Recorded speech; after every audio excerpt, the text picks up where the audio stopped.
என்னங்க என்ன பண்ணிக்கிட்டு இருக்கீங்க? கஷ்டப்பட்டு கடன் வாங்குன அரசுங்க. வாமா செல்லம்மா, என் மேல என்ன கோபம்மா? பசிக்கும் குருவிங்க பாவம்மா, அதனால போட்ட அரிசியம்மா. இது என்ன அதிசயமா?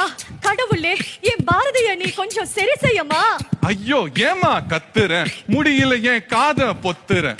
இந்த பேச்சில்ல ஒண்ணும் குறைச்சல் இல்ல உங்களுக்கு. காய்கறி எல்லாம் தீந்துடும் இந்த திங்களுக்கு. நினைவு இருக்கா? மாச கடைசியாச்சு மல்லிகை சாமான் எல்லாம் வீட்டுல தீந்து போச்சு. கண்டதை நினைச்சு கஷ்டம் வேணா நிறுத்துக்கோ. கட்டுரை அனுப்புனா பணம் வரும் பொறுத்துக்கோ. கட்டுரை அனுப்புங்க நினைவு படுத்தணுமா? பிள்ளைங்க 2 பாவம் பட்டினி கிடக்கணுமா? வரவு குறவுன்னு தெரிஞ்சு தமிழ் எதுக்கு? கவிதை எழுதி காலம் எல்லாம் கஷ்டப்படணுமா? செல்லம்மா என்ன வார்த்தை இது? தமிழே என் உயிர், தமிழ் தான் என் உயிர், தமிழுக்காக என்றும் என் உயிர். என்னது தமிழ் தான் உயிரா? இந்த உலகமே எனக்கு நீங்க தான் என்று வாழும் எனக்கு இதெல்லாம் தேவைதான். செல்லம்மா ஏன் நீ புரியாம பேசுற? பின்ன என்னங்க, எனக்கு கடன் வாங்க பிடிக்கலங்க. கட்டுரை எழுதி